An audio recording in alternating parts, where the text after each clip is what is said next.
저는 1961년도에 경기도 용인에서 출생을 했는데, 출생신고를 할 때 제 이름을 무엇으로 할 건가, 저희 아버님과 저희 작은 아버지와 이 큰아버님들이 모여가지고 제 이름을 정할 때, 저희 작은 아버님께서 우리가 다 제자 돌림이니까 권세 권자를 써서 재권으로 하자, 이렇게 결정을 하셨다고 그래요. 제 이름이 노풀 채자, 여러분 최 씨의 노풀 채자는 매 산자 밑에 뿌리가 깊이 내려 있는 모습이 최자예요. 그래서 아주 높은, 높다고 하는 뜻이 최 씨 안에 있잖아요. 제자는 실을 제자를 쓰고 있습니다. 실을 제자. 그리고 마지막에 권세 권자를 쓰고 있어요. 그러니까 저는 최고로 높은 권세를 싣고 다니는 사람이에요. 제 이름의 뜻이. 그러니까 제 이름을 딱 보더니 이 양반은 목사 돼야 될 이름이구나. 왜? 이 세상에서 최고의 권세는 예수님이잖아요. 그 예수님을 싣고 다니면서 많은 분들에게 예수님을 전하는 사람이 될 수밖에 없구나. 그래서 천상 목사 될 이름이라고 누군가가 얘기해 줄 때 큰 은혜를 받았어요. 근데 제가 성경을 읽다가 예수님께서 예루살렘을 입성할 때에, 그 예루살렘을 입성할 때에 예수님이 백마를 타고 가시질 않고 나귀를 타고 입성을 하세요. 그 나귀가 예수님을 모시고 이렇게 입성을 할 때 사람들이 다 길거리에다가 자기 옷을 깔고 이렇게 종려나무 가지를 흔들면서 호산나 부르지 않습니까? 그 광경을 가만히 그려보면서 제 이름을 생각했어요. 저는 당나귀구나. 예수님을 등에 모시고 그렇게 다니는 당나귀구나. 왜? 내 이름이 실을 제자의 권세권이니까 예수님을 모시고 그렇게 여기저기 다니는 사람이구나. 그래서 제가 당나귀구나라는 생각을 늘 가지었어요. 사랑하는 성도 여러분, 여러분들도 다 이름들이 있을 거예요. 그리고 그 이름에는 반드시 뜻이 들어있을 겁니다. 여러분의 이름이 여러분의 이름의 그 뜻대로 살고 있는지를 한번 바라보는 게 굉장히 중요하지요, 여러분. 오늘 성경에 보면 예수님께서 이 땅에 태어나시기 전에 마리아가 이미 아기 예수님을 잉태해서 이제 아기를 낳을 때가 될 그런 임세에, 오늘 성경에 보면 그 남편인 요셉이 의로운 사람이어서 가만히 파혼을 하려고 그랬어요. 여러분, 이스라엘 나라 유대인들은 결혼식과 약혼식이 있다. 약혼만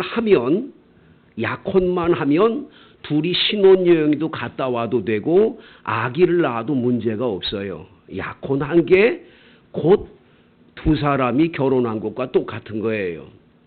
그런데 결혼식은 뭐 하는 거냐? 그냥 잔치를 하는 것뿐이에요. 약혼이 중요해요. 이 요셉과 마리아는 정혼, 약혼한 사이예요. 근데 문제가 생겼어요.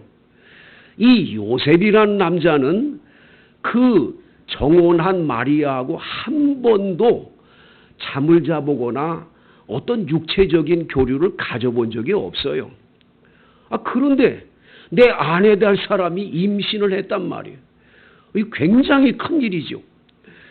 이 유대인의 법에 의하면 남편이 아닌 딴 남자를 통해서 이런 임신을 한 여자는 크게 불손한 여자이기 때문에 동네 사람들이 그 여자를 가운데 놓고 이 음란한 여자, 이 못된 여자, 그래서 간음한 여자라고 그래서 돌로 쳐 죽여요. 그러니까 얼마나 무서운 법입니까? 그러니까 요셉은 이 문제를 놓고 굉장히 고민을 하는 거예요.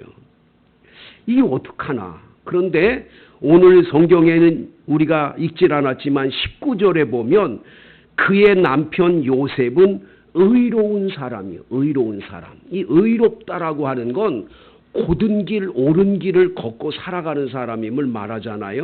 그러니까 이 사람은 옳은 길을 늘 찾아가는 사람인데 이 사람이 그 여자와의 관계에서 아무 일이 없는데 잉태됐으니까 굉장히 고민을 하다가 조용히 파혼을 하기로 결정을 내렸어요. 파혼해야 되겠다. 그런데 파혼을 왜 하냐? 이상하다. 묻고 여러 가지 문제가 더 커질 거 아니겠어요? 여러 가지 문제점이 많을 거 아니겠어요? 그런데 여기 성경 말씀 20절에 이 일을 생각하고 있을 때 주의 사자가 이 요셉에게 현몽해서 나타나는 거예요. 주의 사자라는 것은 천사를 말하는 거지요. 천사가 와서 이렇게 말합니다. 다윗의 자손 요셉아, 네 아내 마리아 데려오기를 무서워하지 말라. 그에게 잉태된 자는 성령으로 된 것이다.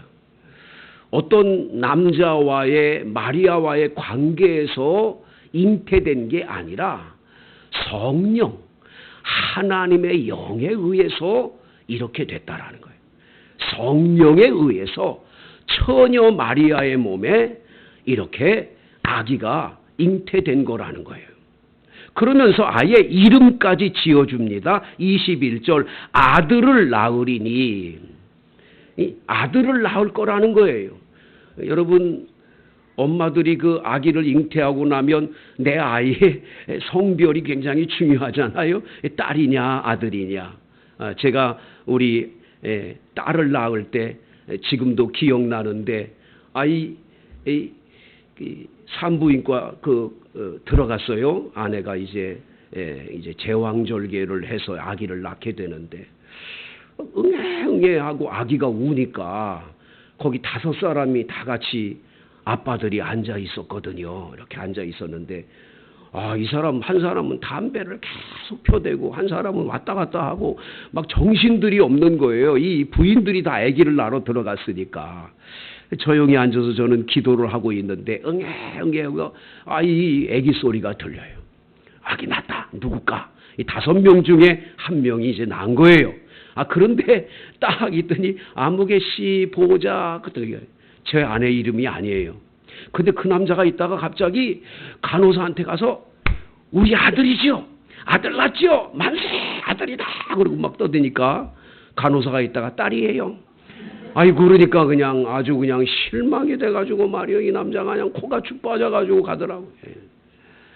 저는 그때 앉아서 기도했어요. 하나님, 아들이든 딸이든 정말 건강한 아기만 주세요. 그리고 기도했더니 딸을 낳았어요. 자, 여러분, 아들을 낳는다고 분명히 천사가 말해줬죠. 그런데 중요한 것은 아들을 낳는데 이름을 지으라는, 뭐라고 이름을 지으라고요? 이름을 예수라고 지으라는 거예요. 예수. 예수라는 이름으로 지으라는 거예요. 예수라는 이름의 뜻은 구원이란 뜻이거든요. 구원이라는 이름으로 이 예수라는 이름을 지으라고 말해요. 그러면서 이렇게 해석합니다. 이는 그가 자기 백성을 그들의 죄에서 구원할 자이심이라. 할렐루야.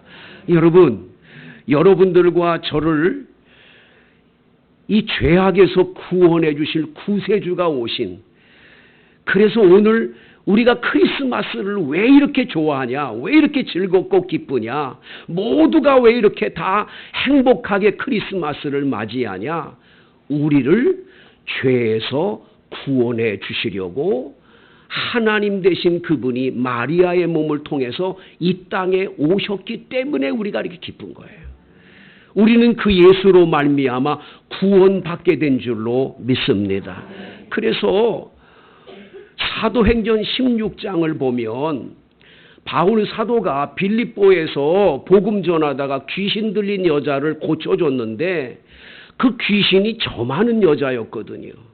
근데 이 점쟁이가 점을 쳐서 돈을 계속 벌어오면 그 뒤에서 주인이 그 돈을 강탈해 갔었는데, 이 여자가 귀신이 떠나가 버리니까 이 여자가 이게 못하는 거예요. 이 점을 못하는 거예요. 점하는 귀신이 떠나가 버렸단 말이죠. 그러니까 가가지고 경찰에 고발을 해가지고 사도 바울이 귀신 쫓아낸 그 귀한 은혜는 어디로 가버리고 감옥에 갇혀가지고 매를 맞고 자꾸 헤차이게 되지요, 여러분. 그런데 밤에 매를 맞은 사도 바울이 찬송하고 기도하고 그렇게 지낼 때 갑자기 지진이 나더니 옥토가 움직이고 옥문이 다 열리는 기적이 일어나지요. 간수가 달려와가지고 보니까 죄수들이 다 도망가고 없는 거예요. 여러분, 옛날에 간수는 그 감옥 안에 들어있는 죄수가 그가 지키고 있다 도망가서 없어지면 그 죄수가 당하는 벌을 자기가 벌받게 돼 있거든요. 이 간수가 칼을 들고 자결하려고 그럴 때에 사도 바울이 잠깐, 우리 다 여기 있다고, 안 도망갔다고, 여기 다 있다고. 그랬더니 이 사람이 바울 앞에 부복을 하고 이렇게 말을 해요. 선생님, 내가 어떻게 하여야 구원을 얻을 수 있을까요? 내가 어떻게 해야 구원받습니까? 라고 물어봤더니 사도 바울이 뭐라고 그러죠? 주 예수를 믿어라. 그리하면 너와 내 집이 구원을 얻으리라. 할렐루야. 이 예수를 믿으면 너뿐만 아니라 너의 집 모든 식구들이 구원을 받게 된다는 거예요. 이래서 간수가 바울 사도를 자기 집에 모시고 가서 맞은 자리를 다 닦아주고 식사를 대접해 줬을 때 그들이 예수를 영접함으로 세례를 받고 구원을 받게 된 이야기가 나오는 걸 보게 되지요. 예수님은 여러분과 저를 구원하러 이 땅에 오신 줄로 믿습니다. 첫 번째는 죄에서 구원하려고 오셨어요. 인간에게는 누구에게나 아담으로부터 내려오는 원죄라는 게 있어요. 원죄. 그래서 사람이 한 번 이 땅에 태어났다가 반드시 죽는 것은 그 원인이 뭐 때문입니까? 죄 때문입니다. 죄 때문에 우리는 한 번 죽게 돼 있는 거예요. 근데 이 죽지 않고 영생을 얻는 길이 하나 열려지게 되는 거예요. 예수님이 오셔서 우리를 위해 대신 십자가에 못 박혀 죽으셔서 우리의 지은 모든 원죄와 우리들이 세상에 살면서 지은 자범죄들을 대신해서 십자가에 못 박혀 피 흘려 돌아가신 예수님의 그 구원의 은혜로 말미암아 우리가 그 예수를 구세주로 영접하는 순간 여러분과 저는 멸망치 않고 영생을 얻게 된 줄로 믿습니다. 하나님이 세상을 이처럼 사랑하사 독생자를 주셨으니 이는 저를 믿는 자마다 멸망치 않고 영생을 얻게 하려 하심이라. 예수를 믿으면 구원받는 거예요. 할렐루야. 여러분, 예수 믿는 것과 믿지 않는 건 엄청난 차이가 있어요. 저는 목사로 세상 떠나는 임종 예배를 많이 드렸어요. 교인들 세상 떠나고 난 다음에 그 시신을 염도 많이 했어요. 저는 염 잘해요. 많이 했어요. 제가 30살 되던 해부터 부목사로 가가지고 염을 계속 했어요. 그때는 장례사가 없기 때문에. 그래서 저는 이 임종 예배를 또 많이 이렇게 드렸는데 그 염할 때나 임종 예배를 드릴 때 항상 느끼는 게 있어요. 참 희한한 거는 예수를 영접하고 확실히 구원받은 사람은 염을 할 때 이게 살겠다고 막 바둥거리고 뭐 안 가겠다고 그러기 때문에 막 뼈가 막 으스스 소리가 나고 막 이런 게 없어요. 예수 믿고 편안한 거예요. 그래서 이 염을 할 때도 얼마나 편안하게 염을 하게 되는지 몰라요. 왜? 하늘나라가 더 좋은 세계가 있으니까 편안하게 잠자듯이 그 뭐 살려고 애쓰지 않는 거예요. 그러니까 편안하게. 그래서 주무신 분, 잠자고 있는 분 옷 입히듯이 그렇게 염을 하게 돼요. 그런데 이게 안 그런 사람이 있어요. 교회 다녔다는데도 이게 확신이 없었는 것 같아요. 그 뭐 뻣뻣하고 말할 수 없는 거예요. 그 흉측함, 그 얼굴에 편안하고 온화한 얼굴은 어디로 가버리고 시커멓고 막 그 너무 흉측한 얼굴로 그렇게 이렇게 떠나간 거 보면 너무너무 제가 예수 잘 믿어야겠구나 그런 걸 많이 느껴요. 그뿐만 아니라 세상 떠나기 전에 예수 안 믿는 분한테는 제가 꼭 가서 그래요. 어르신 예수 믿으셔야 된다. 예수 믿는다고 아멘이라고 한 번만 하라고 계속 그럴 때가 있어요. 끝내 아멘을 안 하고 돌아가시는 분이 계세요.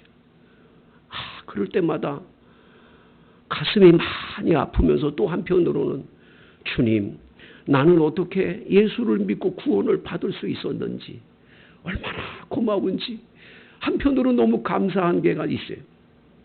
성도 여러분 꼭 기억하셔야 돼요. 예수님 아니고는 구원받을 길이 없어요. 죄에서 구원받을 길 없어요. 여러분이 죽어서 지옥 가는 것 그거를 해결할 수 있는 길은 예수밖에 없어요. 그래서 다른 이로서는 구원을 얻을 수 없나니 천하 인간이 구원 얻을 만한 이름은 딱 하나밖에 없어요. 오직 예수예요. 그 예수를 믿어야 구원받고 영생 얻는 줄로 믿습니다. 오늘 성탄절이라고 한번 예배당 와보자 하고 오신 분들 여기 계세요? 꼭 여러분 예수 믿고 반드시 구원받아서 영생 얻게 되기를 축복합니다. 그 다음 여러분 예수님이 이 땅에 오시고 나면 예수님이 왜 오셨는가에 대한 또한 목적이 있잖아요. 누가복음 4장을 읽어보면 누가복음 4장에 예수님이 이 땅에 오신 목적이 기록되어 있어요. 이건 누가복음의 열쇠라고도 말을 하죠. 누가복음 4장 한번 여러분 찾아보시겠는데요. 누가복음 4장 우리 다 같이 한번 몇 절을 찾으시냐면 18절을 찾아서 18절 19절을 읽겠습니다. 시작.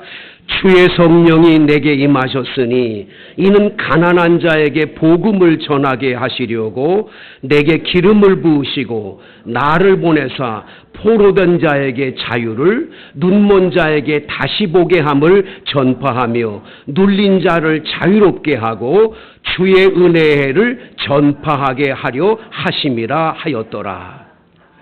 이 말씀은 이사야 61장 1절에 있는 말씀인데 이사야가 예수님이 오셔서 이런 일을 하실 거라고 미리 예수님 오시기 500년 전에 예언을 한 거예요. 예언. 그 예언이 오늘 예수님이 오셔서 사람들한테 이 성경을 읽으신 다음에 말씀하시기를 이 말씀이 오늘 다 응했다는 거예요. 예수님이 오심으로 다 응했다는 거예요. 그대로 이루어졌다라는 거예요. 할렐루야. 예수님이 이 땅에 오셔서 우리를 죄에서만 구원해 영생 얻게만 하는 게 아니라 이 땅에 사는 동안에 첫 번째가 가난한 자에게 복음, 복된 소식을 전하기 위해서 오셨다는 거예요. 여러분 전 세계의 여러 나라들을 지구를 한번 이렇게 지구 땅덩어리를 펴놓은 지도를 한번 보세요. 그래서 잘 사는 나라들을 동그라미를 쳐보세요. 어떤 나라가 잘 사나? 희한한 거는요. 기독교의 복음이 왕성하게 전파된 나라들이 아주 잘 사는 걸 볼 수가 있어요. 희한하지요, 여러분. 근데 예수 그리스도를 잘 믿지 않는 공산주의 국가들, 과거에 기독교를 배척했던 나라들은 어떻게 됐나를 보세요. 지금 중국이 굉장한 위기 속에 있습니다. 중국 경제가 아주 큰 위기에 닥쳐 있어요. 지금 엄청나게 빚이 많고 중국은 지금 아파트를 줘놓고는 들어가 살 사람도 없는 게 아니라 유령 아파트가 얼마나 많은지 몰라요. 우리나라의 삼성을 능가한다고 하는 화웨이라고 하는 여러분 이 핸드폰 세계적으로 유명해졌던 그 회사가 이제 핸드폰도 이제 생산이 못 돼요. 굉장히 어려워져요. 왜 그러냐? 저는 딱 한 가지를 봐요. 시진핑이 한국의 선교사들 다 내보내고 기독교인들 모여서 예배드린 예배당 십자가 다 가고 계속 탄압할 때 그 나라는 설 수가 없게 돼요. 예수 그리스도의 은혜가 임하지 않으면 가난은 그냥 가난해지는 거예요. 여러분, 예수님은 이 땅에 오셔서 우리를 구원하러 오셨는데 그 중에 하나가 뭐냐? 가난에서 우리를 구원하러 오셨어요. 예수 믿으세요. 잘 믿으세요. 가난에서 건짐을 받게 되는 복음이 있는 줄로 믿습니다. 예수님이 복음이고 예수님을 믿으면 가난에서 반드시 벗어나게 돼 있어요. 예수 잘 믿으면. 할렐루야. 그 다음 여러분, 예수를 믿게 될 때 여러분 여기 성경에 나와 있는 대로 포로된 자에게는 자유를 주신다고 했습니다. 오늘 우리 시대에 가장 큰 문제가 뭡니까? 우리 대한민국이 지금 중독에 걸려 있어요. 중독. 어린아이들은 게임 중독. 다 게임 중독에 걸려서 청소년들이 게임하느라고 밤에 잠도 안 자고 이 게임에 몰두라는 거예요. 지하철을 타고 서울을 가다 보면 전부 앉아서 핸드폰 들여다봐요. 조용하게 핸드폰만 들여다봐요. 한 번은 제가 뭘 보나 하더니 그걸 가지고 맞고 하고 있더라고. 맞고. 전부 다 그런 거 아니에요. 전부 중독에 걸려요. 헤어나오질 못하는 거예요. 여러분 우리나라의 알코올 중독자들이 얼마나 많은 줄 아십니까? 요즘에 마약 중독에 걸린 사람들이 너무나 많아져요. 이젠 청소년들까지도 마약 중독에 걸리도록 고등학생들까지도 마약을 먹이는 일이 너무 많다라는 거예요. 이거 먹으면 머리가 맑아지고 공부가 잘 되니까 먹어보라고 한 번 먹고 나면 환해지니까 그냥 거기에 몰두해가지고 먹도 먹으면 중독에 걸리는 거예요. 여러분 이런 악한 영의 이 포로에 잡혀있는 사람들 구원할 길이 어디냐라는. 우리 노회에 대전에 있는 한 목사님께서 우리 교회 장로님 성함하고 똑같은 김준태 목사님이라는 분이 계시는데 그 목사님은 뭘로 유명하냐? 청소년들 게임 중독하는 걸 해결해 주는데 유명한 목사님. 게임 중독에 걸린 이 아이들을 목사님이 데려다 놓고 일주일 동안 아이들하고 같이 기도하고 막 하다 보면 찬송하다 보면 귀신이 떠나간다라는. 애가 거품을 품고 그냥 늘어진 다음에 일어나가지고 한숨을 쉬면서 이제 게임 안 해요. 이렇게 된다는 거예요. 왜 그러냐? 귀신이 달라붙었다는 걸 그분은 얘기를 하는 거예요. 게임 귀신이 붙었다라는 거예요. 이거 떠나가야 된다라는 거예요. 알코올 중독에 이 사탄 마귀가 떠나가야지 이게 술 놓지. 안 그러면 계속 술이 앞에서 왔다 갔다 하고 먹고 싶어지고 걸리가 빠져드는 거예요. 예수만이 해결인 줄로 믿습니다. 그래서 제가 우리 교인 가운데 알코올 중독에 걸렸던 한 분이 계신데 그분한테 그랬어요. 꼭 술 먹고 싶으면 술을 앞에 놓고 기도를 하라고. 하나님 아버지 술 주셔서 잘 삽니다. 잘 먹게 해주시고 취하지도 않게 하시고 다음엔 먹지도 않도록 도와주시고 기도를 하고 잡수시라고. 목사님 그러면 어떻게 제가 먹겠어요? 기도해요. 기도해요. 여러분 집에 가셔서 아이들 게임 중독에 걸린 게 여러분 그냥 두면 안 돼요. 거기서 포르노나 보고 정말 여러분 나쁜 거 보는 거 그냥 두면 안 돼요. 여러분 집에 가셔서 컴퓨터에다가 손을 얹고 안수기도를 해야 해요. 하나님, 이 컴퓨터가 우리 아들 우리 딸을 나쁜 데로 인도하지 않게 해달라고 기도하셔야 돼요. 예수님만이 해결할 줄로 믿습니다. 예수님이 포로된 자를 자유케 하시는 거예요. 눈먼 자를 다시 보게 하십니다. 병든 자를 고쳐주십니다. 우리 예수님께서 이 땅에 오셔서 수많은 병자를 고쳐주셨어요. 우리 여기 같이 지금 예배드리는 이홍렬 목사님하고 저하고는 신학교 동기인데 둘 다 신학교 동기만이 아니라 폐결핵 동기야. 폐결핵 동기. 둘이 꼴록꼴록하면서 학교를 다니고. 그런데 우리 이홍렬 목사님 너무너무 그렇게 어려운데 예배당 가서 아버지 나 살려주세요. 기도했더니 하나님이 깨끗하게 고쳐주셔서 지금 80세가 가까운데도 건강하게 할렐루야 하고 다니시는 거예요. 여러분, 우리들의 모든 문제를 풀어줄 분은 예수님밖에 없어요. 예수님께 가면 해결해 주시는 줄로 믿습니다. 여러분, 성탄절이 왜 기쁜가?